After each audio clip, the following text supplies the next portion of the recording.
Welcome back to the International Conference on Science Advice, INGSA2021.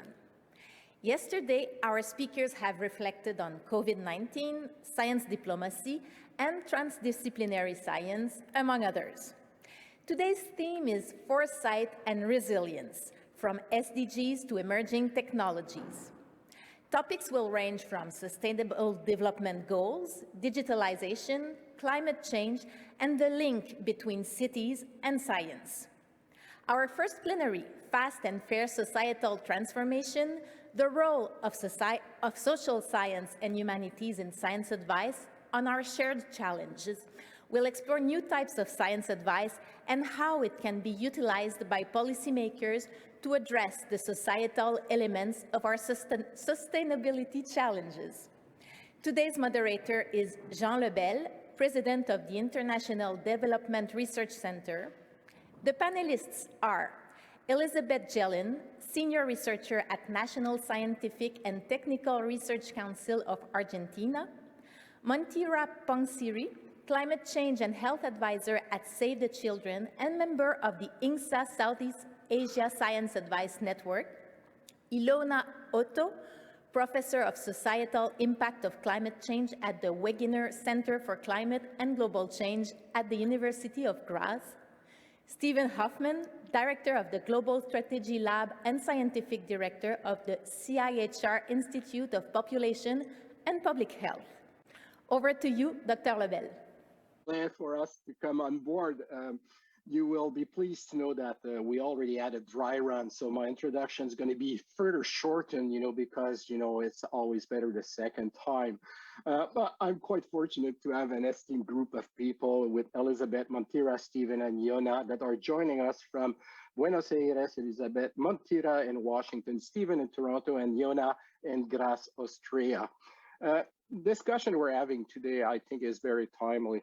We have seen the COVID-19 pandemic as a matter in the sky, so to speak, that has captured the world's attention and still keeps it very alive.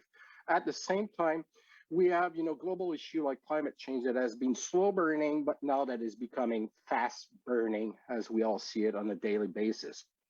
So what is the role of social science in mitigating these challenges and responding to their effects? This is at the core of our focus today, and I thank INGSA for convening this important conversation. IDRC and INGSA have a long history of collaborating, particularly in bringing the research that originates from the global south at the forefront and showing that can be used effectively to develop and implement sound policies. The COVID-19 pandemic has deepened our collaboration as we study pandemic policy responses and the use of science in low and middle income countries. The lesson we learn will shape responses to future emergency, because there will be future emergency, create new ways of sharing information, and make science advice system far more resilient. The breakneck speed at which the science and policy community are advancing in response to COVID-19 is changing how science is conducted, applied, communicated, and perceived, and we don't have to elaborate on this. It's part of your daily living. These changes mean that now more than ever, strong, effective science advice mechanisms are needed to identify and mitigate challenges with which science is communicated to the public and also to decision makers, and how science advice should influence policies and behavior. With this fast evolving environment, it's critical to identify the lesson learned, strengthen resilience, and improve our preparedness. And this is why we are here today with our esteemed colleague. They have prepared several viewpoints that you can read in the conference compendium if you have not already done so. I encourage you to do so. It's short, it's to the point. And I'm also encouraging you to send your question via the chat box. We will integrate them into our conversation. We have 45 minutes together. We are now a year and a half in the global pandemics. Governments are pursuing measures to control both the virus and manage the socioeconomic impacts of these measures. And my first question to the panelists will be to share an example of mechanism that integrate social science and the humanities into government decision making. And I'll start with Elizabeth Jelin. Elizabeth, social science have lots to offer in how to intervene in complex scenario, especially understanding and managing inequality. Can you start it and give us some example of this? Up to you, Elizabeth, and thank you everyone for being with us. Okay, thank you for the invitation and for the challenge of participating in this panel. And the example is not an example, it's a kind of a global phenomenon. When the pandemic began, the main advice for everyday practices of people was stay at home and wash your hands. This did not take into account the reality of a large part of the world population that due to the global inequalities, multiple inequalities, do not have access to running water and do not have proper living quarters to stay at home, including the idea of home as the idea that people live in family homes, and this was not the case. So I think that social science could have warned, saying, this is not the only advice to be given. We have to consider whatever the living conditions of many different types of people and not give one global, uniform advice to everybody. Thank you, Elizabeth. One key learning over here, global blanket approach, silver bullet, are always perilous because situations are different and different setting and needs to be considered to be effective. Thank you very much. Montira, you're an environmental health scientist. You have devoted a lot of your time to climate change and health issue. Looking at mechanisms that integrate social sciences into government decision making, what does your work show, and how can look ahead on a situation where there are multiple stressor and their interaction? Thank you, Jean.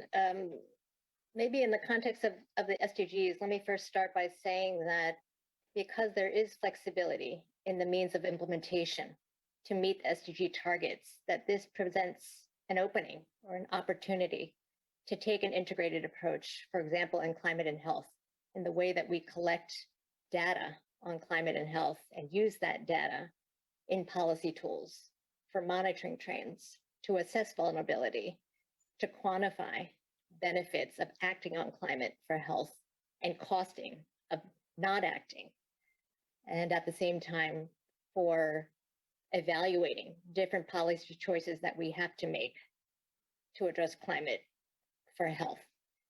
So I think that the way that we conceptualize a problem leads to how we can address it and build a supporting narrative. For example, I think climate change and health is a climate, health, and equity issue.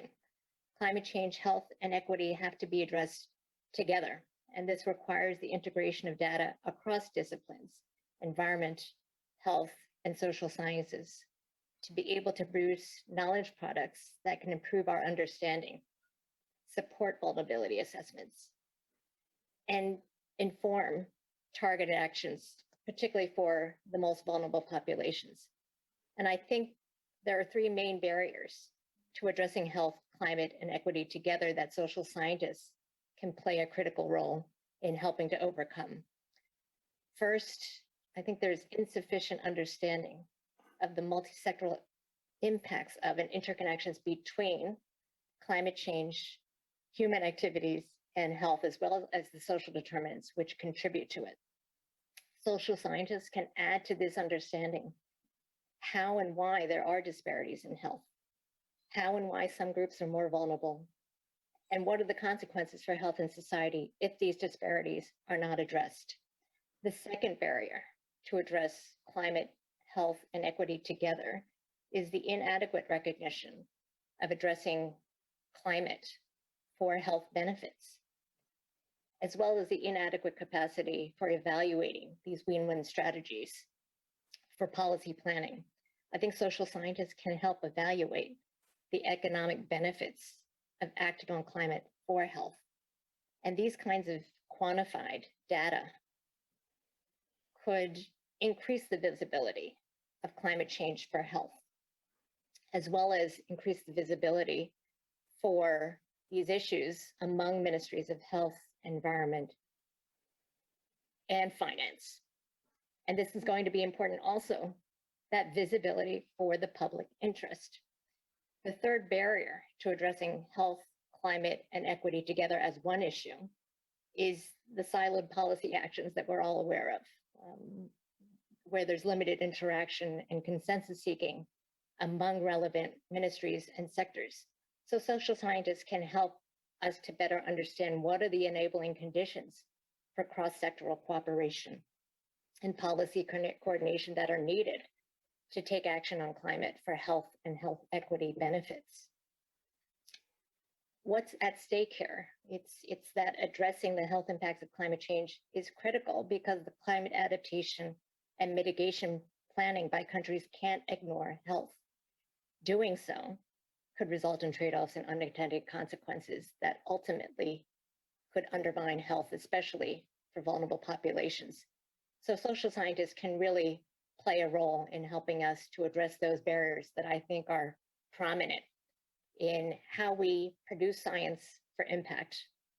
And so there's a role that we can play together in not only addressing those foundations, but also in carrying out science and evaluating the implementation of science-based strategies. Thank you very much, Montira. We can start to see the density from the context to the multi-sectoral impact to the evaluation of the cost and benefit towards implementable action. And I think that's a nice segue for Ilona to join the conversation. And Ilona, how can mechanisms that integrate social sciences into decision-making help address a polarized world where there can be few opportunities for people to come together from their extremes to learn from one another and exchange? And I think your work is quite interesting in that vein. Please.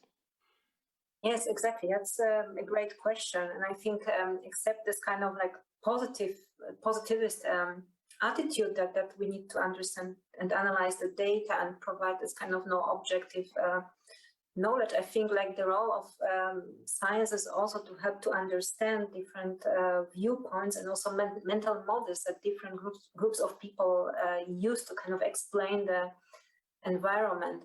And as you say, currently it's a problem that there's this kind of opinion polarization, that there are different groups of different social groups, also different groups of stakeholders that have like a completely different understanding of what is going on, and they also suggest different measures. And I think it's also a role of science and social scientists to try to understand those different viewpoints, and also to build some bridges and try to connect those kind of different polarizing communities. Thanks, Ilona. Can you give me an example, and how this has translated in your work, bridging those communities?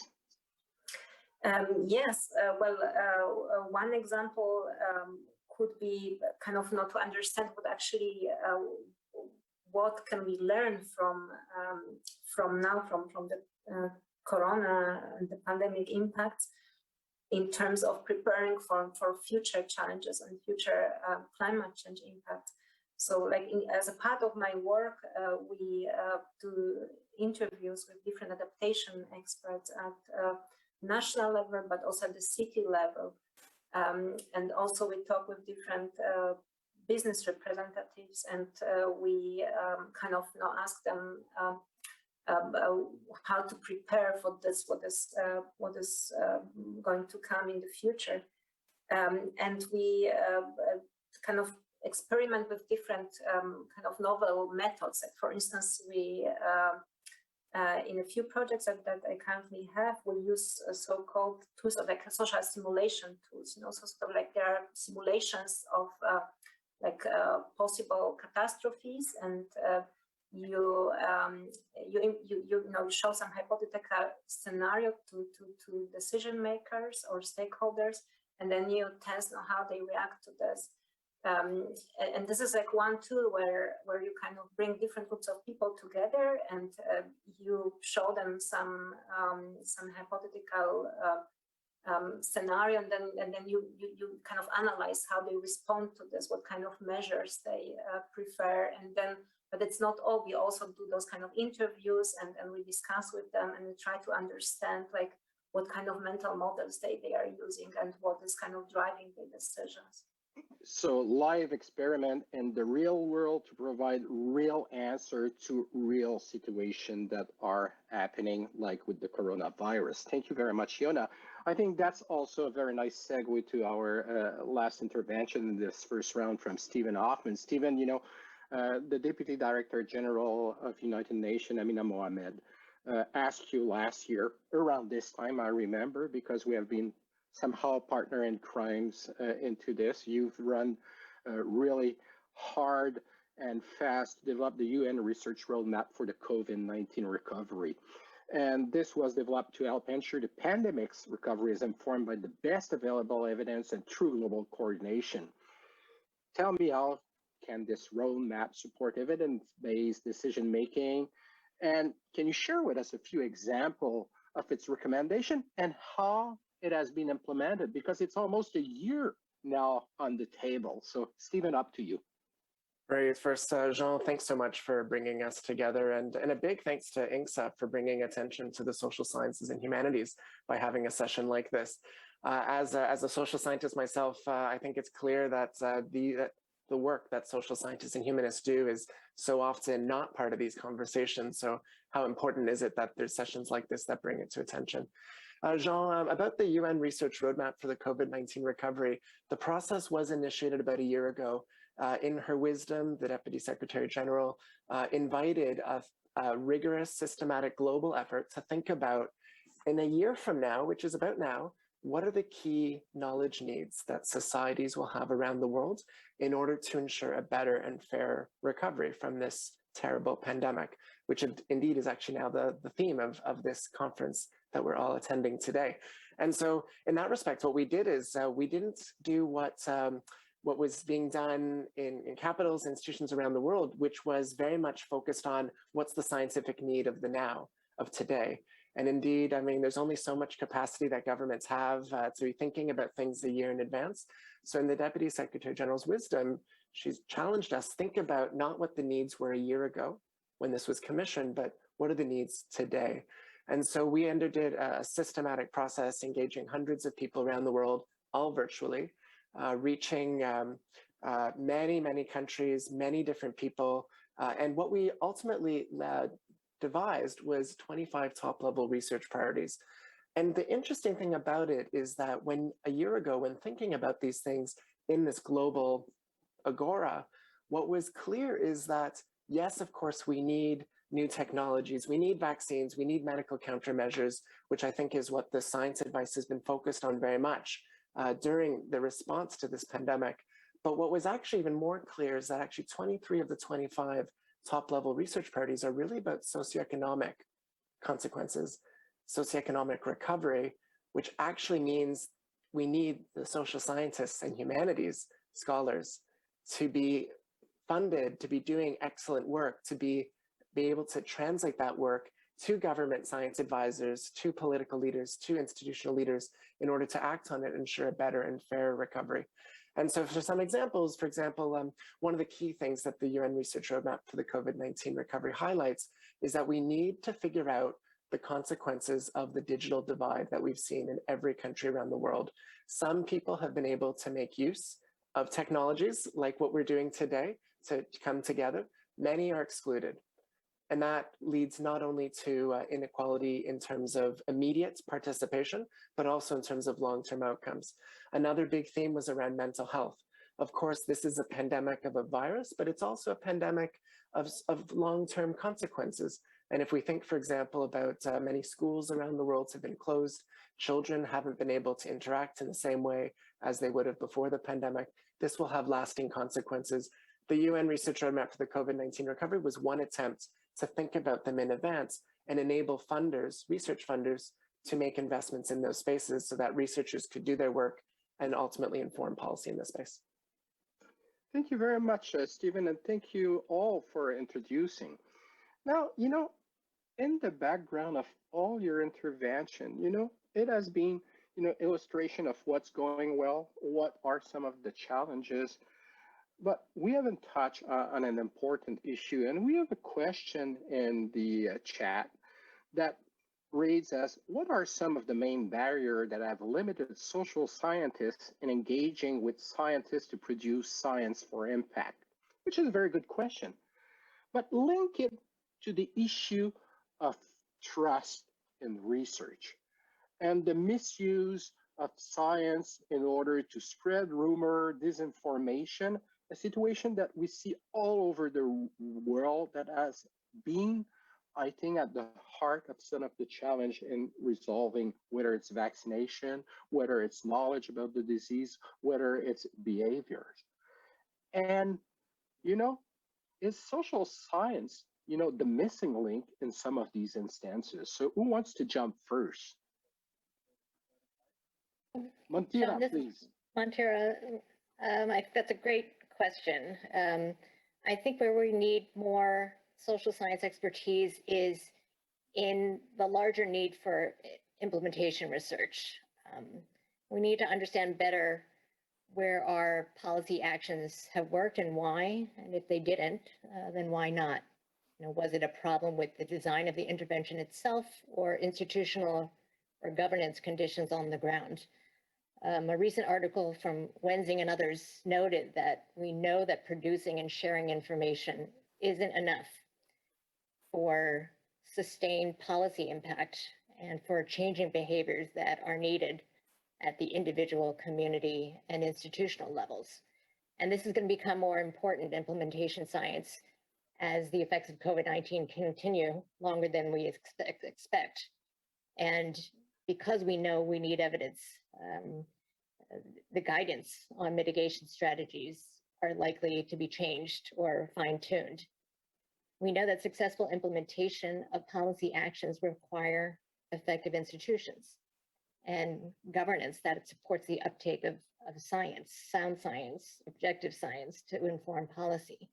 So we need to better understand how governance and institutions, the lens of economics, people's attitudes and behaviors play roles in the success and failure of policy actions.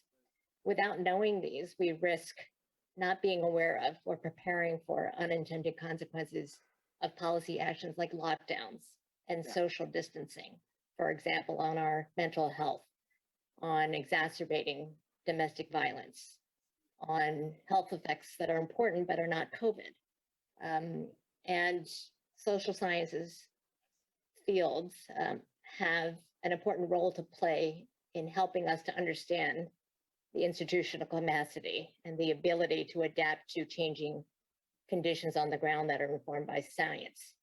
So trust component is critically important because of needing to understand better for mitigation strategies on COVID, for example, what is going to be acceptable by the public for compliance to behavioral changes that we know are needed for the public interest. That's one example. Very good example. And, it's very interesting because here from my experience and yours probably, the trust issue is not only with the public, the trust issue is between scientists. And, we are not speaking same language. We are not working at the same pace. We have different methodology. And often the resolution of problem needs, early on this common understanding. And this is not something you get in curriculum in university, or rarely do you get it. So it's all turnaround life experience. This might be an area where, we are recognizing that it's needed and we don't know necessarily how to do it, but there are experiences that are run and can make it better. Yuna, you want to continue, please? Yes, I mean, well, this is extremely important to kind of to be more interdisciplinary and also to learn how to work with stakeholders, with decision makers, because we, as we said, we all speak different languages. But the issue that I wanted to mention is also how to explain polarization. And actually, a portion of my research is showing that it's not all fully spontaneous. That sometimes you have actually small groups that can change, the majority or kind of, those kind of polarization trends that are often they serve interest of some particular interest groups. So I think this also has to be addressed. We see it in social media that sometimes some trends are kind of launched on purpose. And I think as social scientists, we have to also better understand those kind of dynamics, how kind of like small trends, how do they influence the majority, or how, what kind of dynamics are driving those changes, and how to kind of recognize it early, or also how to use it for maybe kind of bringing more stability and long-term resilience. This is one of the issues. Mm-hmm. Thank you, Ilona. Yes, the long-term aspect. Elizabeth, I'm coming to you. I'll go to Stephen after. But Elizabeth, what's from Buenos Aires, from Argentina perspective, and your broad knowledge of Latin America, how does this resonate with you? You're mute, Elizabeth. So now, first of all, I think that the first intervention of Montira mentioned the need for good data. And I think this is a key, that we cannot do advising, we cannot do policy with not good data. And I would stress very, very much that point, because inequalities in the world are also very, very much in the area of data collection and the reliability of data. So I strongly believe that we have to elaborate a way in which good data is collected. But what is good data? And here comes that for different scientists and different perspectives and different paradigms will tell you different things of what the priorities are. And I think so there is one issue which has to do with the conversations within social sciences and between social sciences and the other sciences. So that's one part of our, let's say, academic professional life. But there is another part which for me is very, very important. Let me just put it in a rather blunt way. Feminist scholarship for the last 30 years has placed a lot of emphasis on the notion of care and the idea of caring for people as a major element of inequalities in the world, insofar as women and men have very different ideas, or very different roles, and the burden of care has been mostly on women.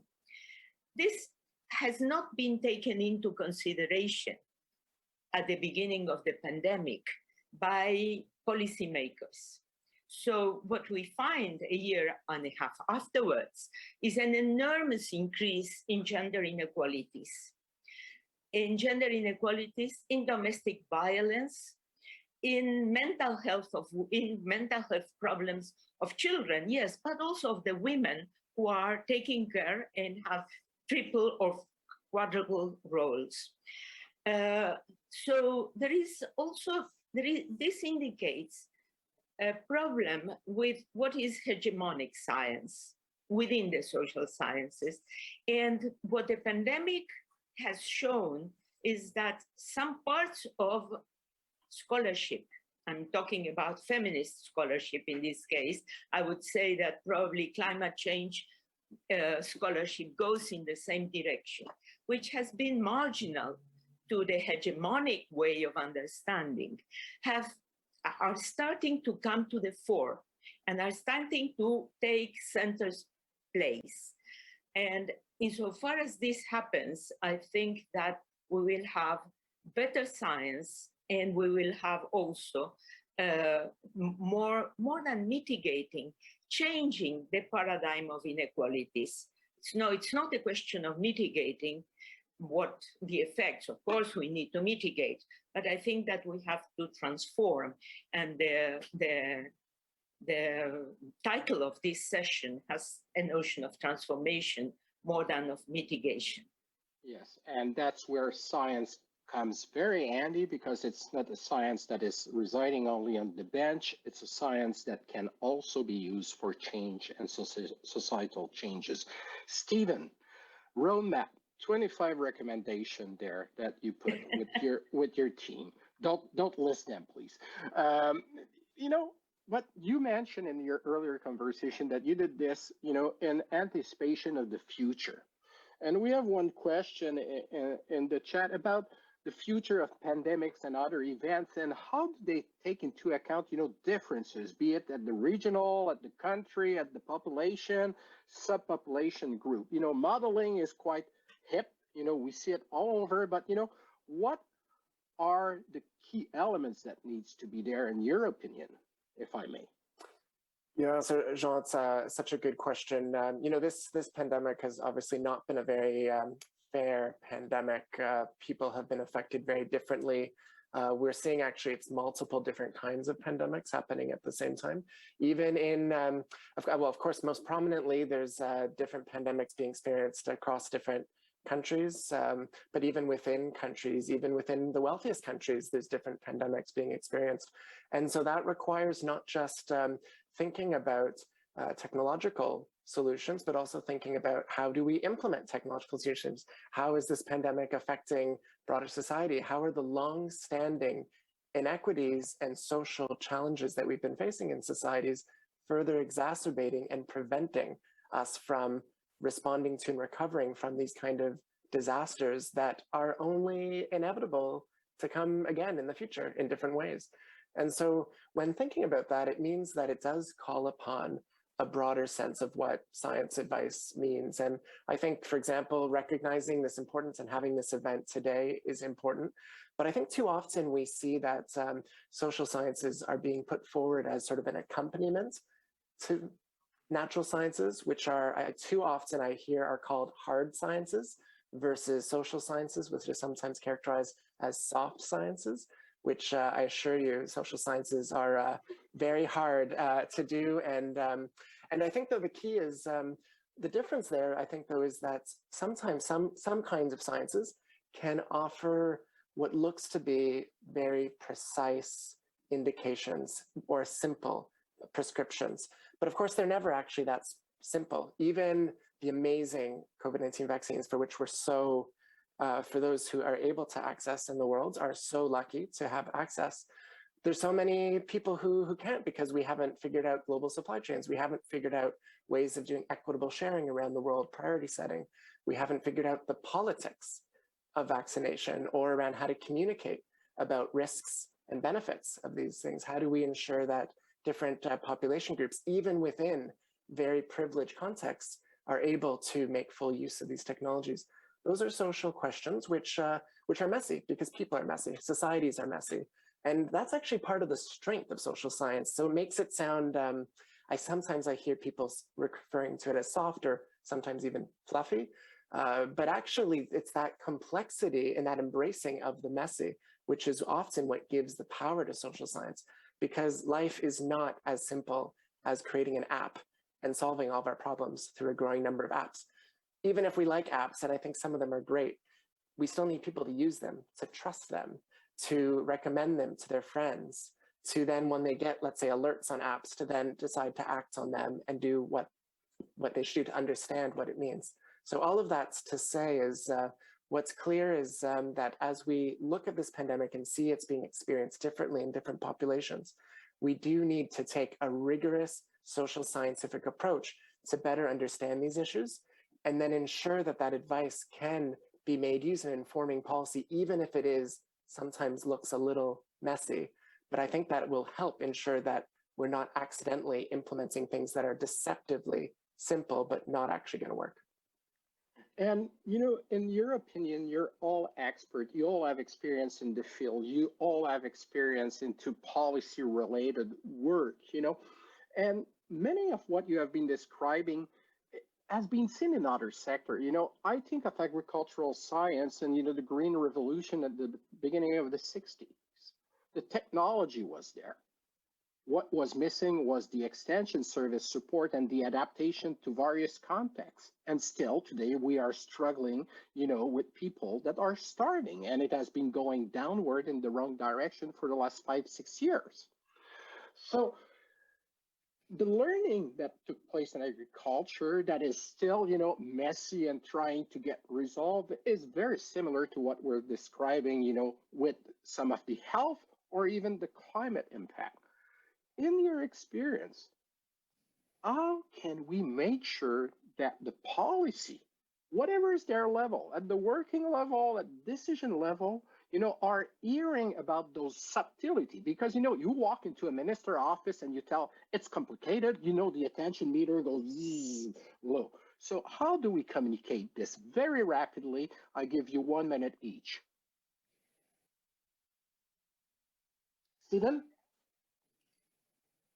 Sorry, putting me on the spot, Jean, but I think ultimately it's about people.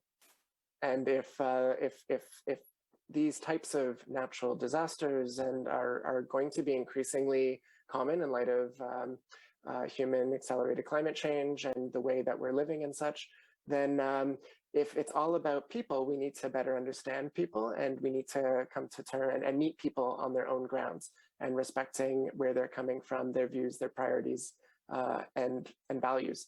And so it is complex, and your point's a good one about that's when the attention meter goes way down, but actually it's simple. It's about people. And the good news is politicians and political leaders, they get that because their business is the business of people. So if we bring it to, if we bring that advice in those terms, then I think not only does it then emphasize the science of people, which is very much the social sciences and humanities, but it also is the simple common denominator that unites sort of what we're all here focused on and what political leaders are focused on.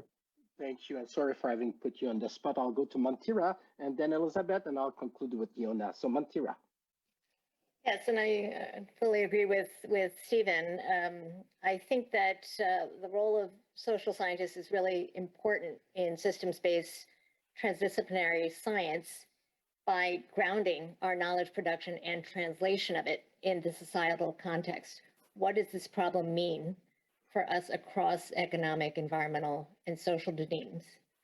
How does it affect our everyday lives at work, at school, for our pocketbooks? And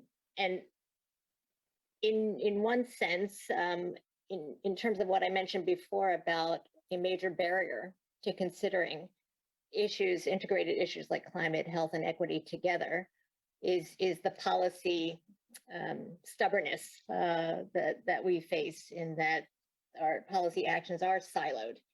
But perhaps one way to help break that down could be also a more equal engagement of stakeholders, including those from the most vulnerably affected communities, through strengthening leadership of women and of youth.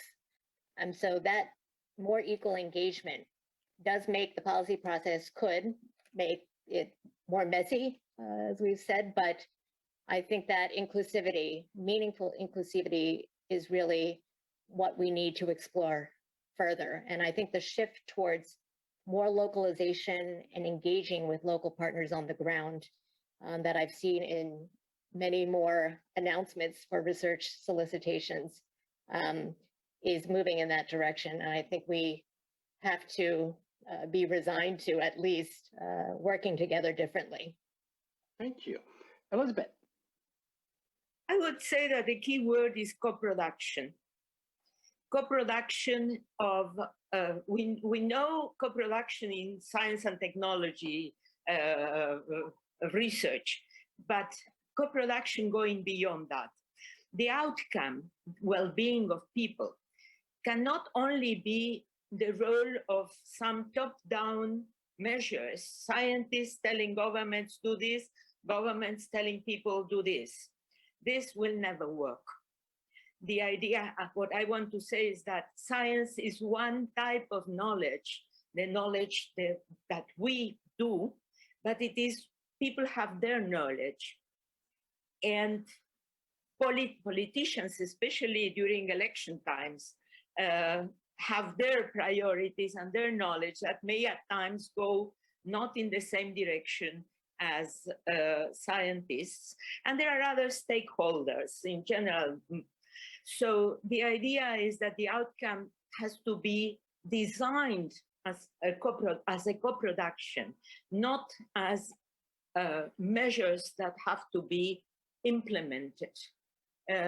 We have seen, this is an example from squatter settlements and poor neighborhoods in Argentina and elsewhere in Latin America, and I imagine in other parts of the world, that when you have community management, including social scientists, health scientists, in the device, in the design of the community measures to be taken, things work much better than if there is a policy that comes from the top down. So I think that we have to rethink this notion and amplify the notion of co-production.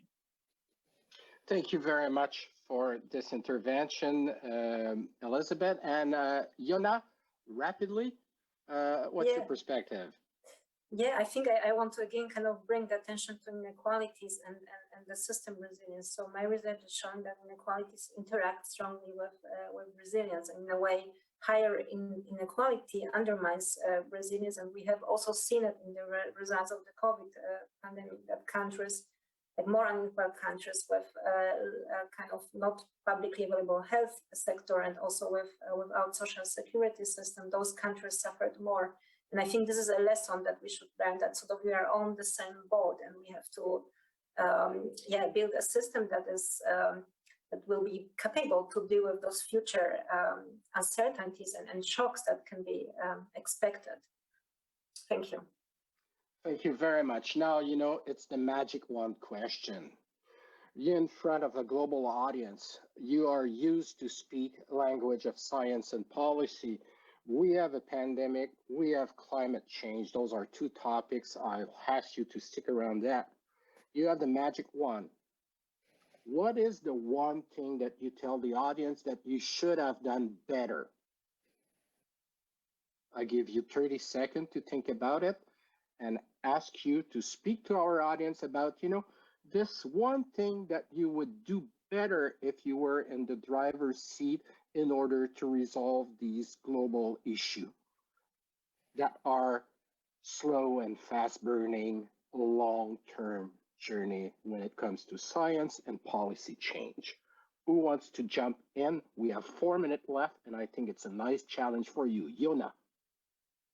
Yeah, I think the magic word for me is human agency. It's kind of recognizing the agency that we have and actually what we can do. I think many people don't realize fully, you know, how they can affect the system and what they can do, and we still think about kind of our own interests. So I think this is the like one of the keywords, like human agency, and use it and recognize the power. Thank you. Thank you. Who wants to jump in second? I can go ahead. Follow up with what Ilona said, because I think that human agency, that is recognizing that people are not dumb, that people will work towards the well-being of themselves and of others, and perhaps one of the things that we should have done much better is to listen to what different communities, different types of societies had to say regarding ways of handling the pandemic. And we have not listened enough. Very savvy, Elizabeth. Montira, 30 seconds, please. Yes, I think I would say a systems-based understanding. And this is based on understanding that activities in and outside of the health sector contribute to climate change and at the same time affect health.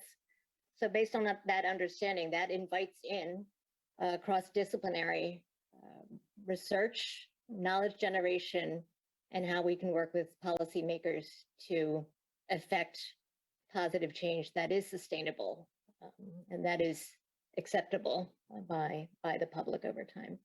Thank you. Stephen Hoffman. I'd say around the world, we could have done better in recognizing that government action affects different people differently. And so we have to think about fairness in designing interventions.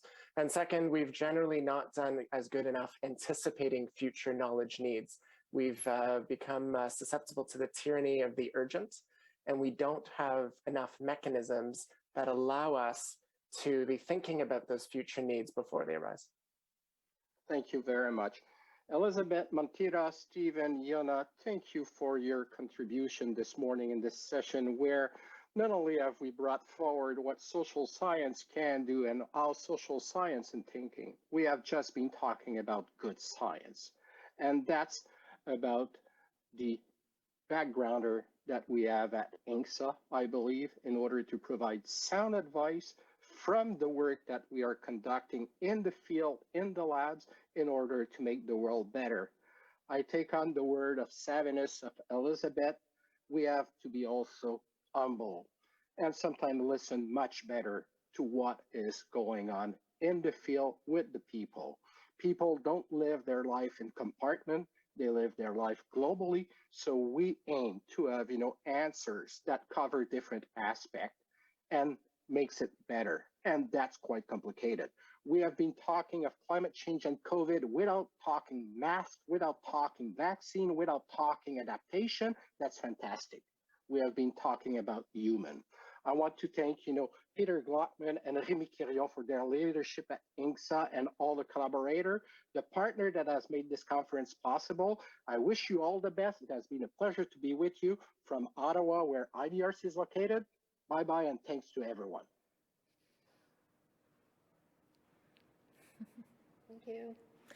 Sometimes listening is almost as powerful as a magic wand, and it really was a pleasure to listen to all of you. Also, a special thanks to the International Development Research Center for sponsoring this plenary.